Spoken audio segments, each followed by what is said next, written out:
Buongiorno signore e signori, benvenuti a questa gustazione oggi e questo dovrebbe essere un hint. Che grappo stiamo facendo oggi? Che stiamo provando oggi, scusami. Sì. So, that is a hint with regards to what we're tasting today. If it's anything to go by, good afternoon I knew everybody. exactly what you were saying Yeah, too, by the way. yeah, no, You can't speak behind my back anymore. No, but I can't. Dai, cominciamo. Ah. So, we are tasting a red wine. We are tasting a red wine from the Constantia area. Which is unusual because everybody always think that Constantia is associated with whites. Sure. And but there's a big part of Constantia that really gets this really subtle, soft afternoon sun. And the wines are from big structured red wines to lighter style red wines. And the valley, besides being doused in cool air, it's got lots of sun too. So, yeah. This beautiful estate, Steenberg, in Constantia, which needs no introduction. The most beautiful property, must have the most beautiful golf course. But anyways, back to what matters. So if you're watching this video, Correct. you obviously pushed or clicked, not push the button, Georgio pushes my buttons. You clicked the feature that says Italian nights. Because naturally, Georgia being Italian, we enjoy Italian food, pastas and hearty dishes. And often a bit of a hurdle when it comes to wine, you need a wine that really can accommodate or stand up. Hold up to the tomato, to the rosemaries, oreganos, garlics, and all those things. So in this stable, they make quite a range of premium reds. Yeah, right? yeah. So they've got a Shiraz, they've got a blend, they got a Merlot. Yeah. I might be missing a couple, but that's with intent. Shall we describe this wine? Let's look at the wine because I think it's quite important to look at the color of this wine first. Sure. It's not bricky, but it's almost, there's a hint of garnet in it.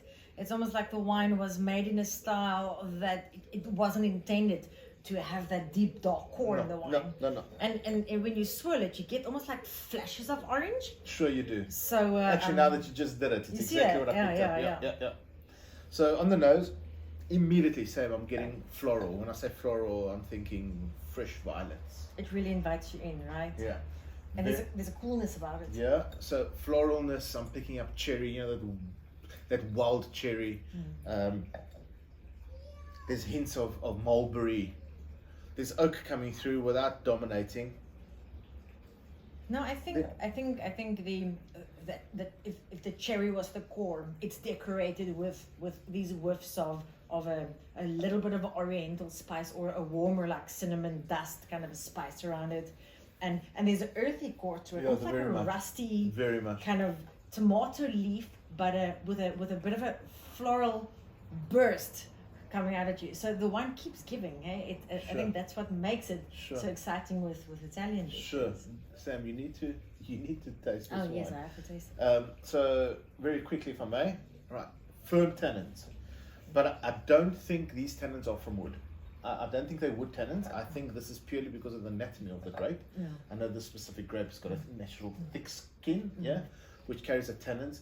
This one is broad shoulders. It's gravelly. Yeah, and although this one has got a few years on its side, I think it's going to get better, right, within the next 8 to 10 years, something that you can put down. And the cherryness pretty much confirmed on the palate. Right, it comes in, you're picking up different flavors, different fruits from the beginning, and it takes it right through to the end, and the wine lingers.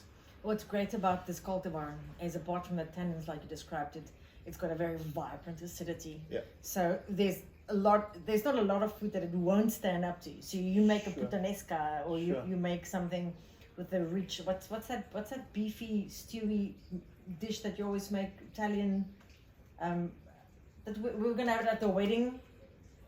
Ossobuco. You see how this can just pick up ossobuco and just add some liveliness and a bit of that berry floralness coming through. You know, Sam, like a blue flower. And can you understand why I say this is one of a few red wines that holds up to the high acidity of tomatoes?